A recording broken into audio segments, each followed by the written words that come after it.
जय गणपति बप्पा। आइए, कल हमने जाना था गणेश पुराण के प्रथम खंड के 11वें अध्याय के बारे में। आज हम जानेंगे गणेश पुराण के प्रथम खंड के 12वें अध्याय के बारे में, जिसमें कि श्री गणेश जी द्वारा चंद्रमा को शाप का वर्णन और चंद्रमा के ऊपर गणेश्वर की कृपा का वर्णन किया गया है। आइए जानते हैं अब। सूत जी बोले, शौनक जी सुनो, प्राचीन काल की बात है। कैलाश शिखर पर अनेक देव दिव्य ऋषि गण सिद्ध गण आदि के साथ चतुरानन ब्रह्मा जी भी एक उच्च आसन पर विराजमान थे। वहीं पर एक अन्य आसन पर भगवान शंकर भी जगजननी उमा के सहित सुशोभित थे। उनके निकट ही गणपति और कुमार कार्तिकेय दोनों ही अन्य बालकों के साथ क्रीड़ा में मगन हो रहे थे। शिवजी के हाथ में एक दिव्य फल था। वे सोच रहे थे कि इसे किसे दिया जाए। पार्वती जी से पूछा तो वह कभी कहती कि गणेश को दे दीजिए और कभी कहती कुमार को देना उचित होगा। जब वे कुछ निश्चयात्मक उत्तर ना दे पाई तो शिवजी ने उसे बाद में विचार करने के उद्देश्य से अपने पास रख लिया।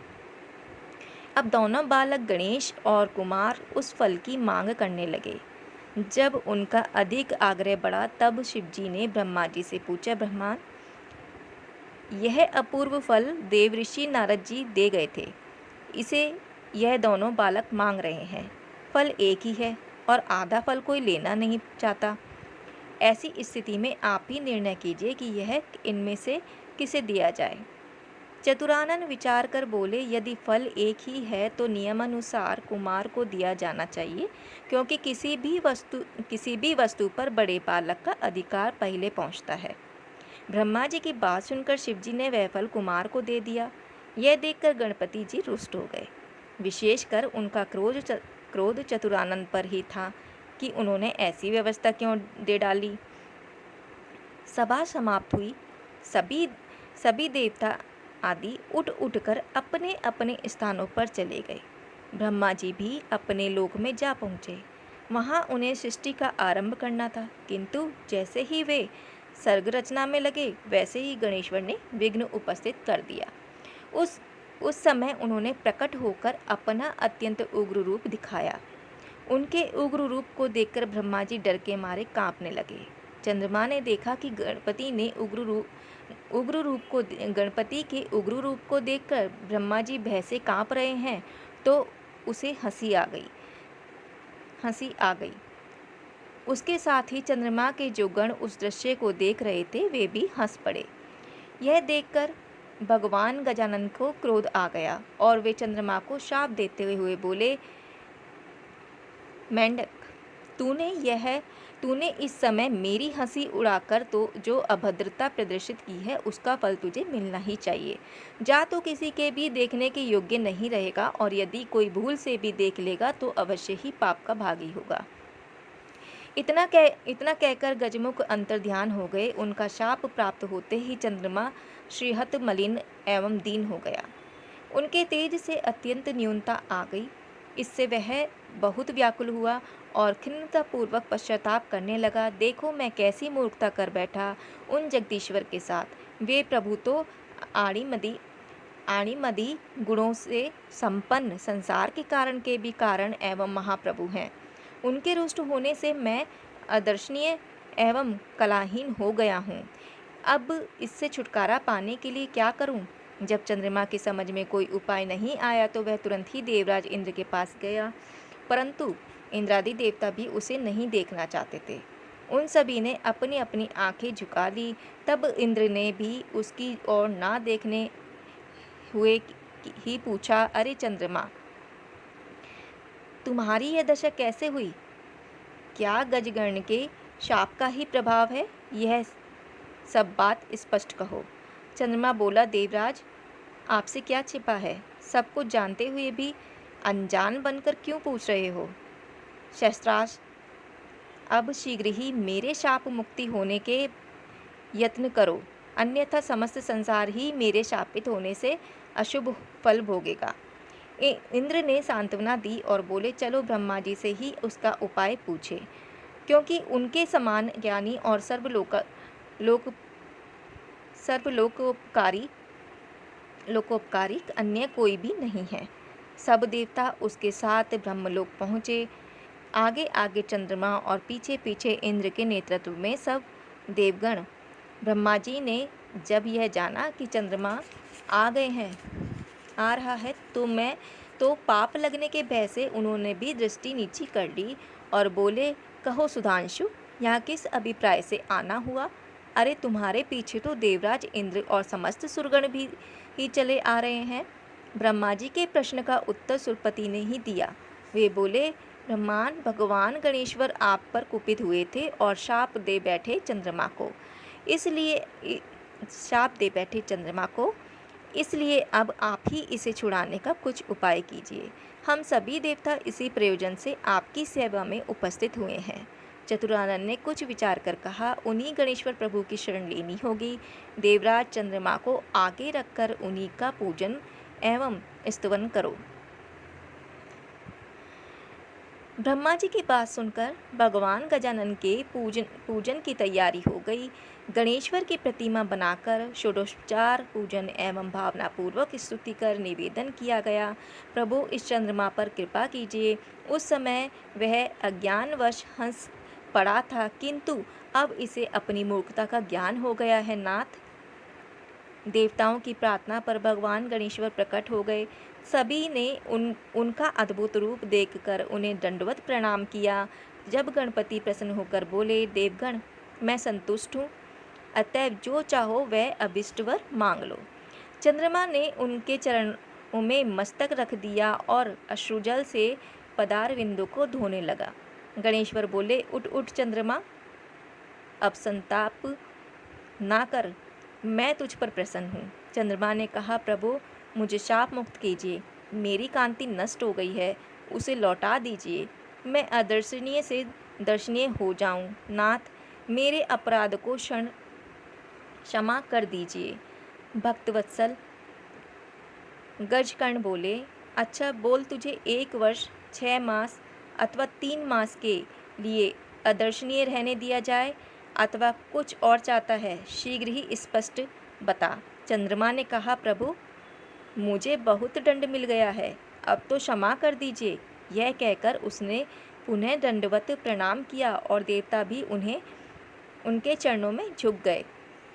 गणेश्वर ने मुस्कुराते हुए कहा, मैं अपने वचन को मिथ्या कैसे करूं? चाहे सूर्य और सुमेरु अपना स्थान त्याग दें, समुद्र अपनी मर्यादा छोड़ दे अथवा अग्नि शीतल हो जाए, किंतु मेरा वचन मिथ्या नहीं हो सकता। फिर भी मैं तुम्हें वर्ष में 1 ही दिन के लिए शापित रखूँगा तथा भाद्र शुक्ल चतुर्थ्या यो ज्ञानतोडपि वा अभिशापो भवचंद्र दर्शनात् वसुदुः खबाक। जाने या अनजाने में भी जो कोई भाद्रपद शुक्ल चतुर्थी को चंद्रमा को देखेगा वही अभिशप्त होगा और वही अधिक दुख का भागी होगा, इसमें कोई संदेह नहीं। भगवान हैरंब के इन कृपापूर्ण वचनों को सुनकर चंद्रमा बहुत प्रसन्न हुआ तथा समस्त देवगण भी उनका जय जयकार करने लगे। चंद्रमा ने पुनः निवेदन किया, प्रभु भविष्य में मुझसे इस प्रकार की मूर्खता ना हो और मेरा चित्त आपके चरण कमलों में के स्मरण में लगा रहे, ऐसा वर मुझे प्रदान कीजिए। गणेश्वर ने प्रसन्न होकर कहा, ऐसा ही होगा, परंतु मेरे एकाक्षरी मंत्र गंग का जप करते रहना। यह कहकर भगवान अंतर्ध्यान हो गए और समस्त देवता स्वर्गलोक को गए तथा चंद्रमा भी अपने लोक में जा पहुंचा। चंद्रमा ने 12 वर्ष तक तपश्चर्या की और गणेश्वर के एकाक्षरी मंत्र गंग का निरंतर जप करते रहे। पवित्र जाह्नवी के तट पर भक्तिपूर्वक एकाग्र मन से उनका यह तप चल रहा था। तभी सहसा एक दिन गणेश्वर परम प्रभु चंद्रमा के समक्ष प्रकट हो गए। इस समय उनकी रूप छटा देखकर निशापति अवाक रह गया। उसके चित्त में आश्चर्य मिश्रित भय की अवतारणा हुई, किंतु शीघ्र ही उसे निश्चय हो गया कि वह साक्षात आदिदेव भगवान गजानन ही हैं। तो वह हाथ जोड़कर प्रणाम करता हुआ उनकी स्तुति करने लगा। नमामि देवं दानन्नं तं यः सर्वविघ्नं हरते जनानां कामस्तनु ते अखिलानां तस्मै नमो विघ्न विनाशनाय। मैं उन दो दांतों से युक्त परमेश्वर को नमस्कार करता हूँ जो अपने भक्तों के सभी विघ्न का हरण करते हैं तथा सभी के लिए धर्म और अर्थ और काम को प्रशस्त करते हैं। उन विघ्न विनाशक परमात्मा गजानन को नमस्कार है। हे प्रभु, मैंने अज्ञानवश जो अपराध किया था उसे क्षमा करके मुझे मेरा पूर्व रूप प्रदान कीजिए। हे नाथ, आप ही मुझे मेरा यह रूप प्राप्त करा सकते हैं। हे दयानिधान, आप सभी देवताओं के आदिश्वर नित्य बोध स्वरूप एवं सत्य हैं। समस्त वेद आपके ही स्वरूप है तथा आपके द्वारा ही उनका प्रतिपादन हुआ है। हे देव, यह जगत आपका ही स्वरूप है तथा आप ही साक्षात पर ब्रह्म हैं। हे कृपानिधि, विश्व की उत्पत्ति, पालन और प्रलय के भी आप ही एकमात्र कारण हैं। आपका तिरस्कार कोई नहीं कर सकता।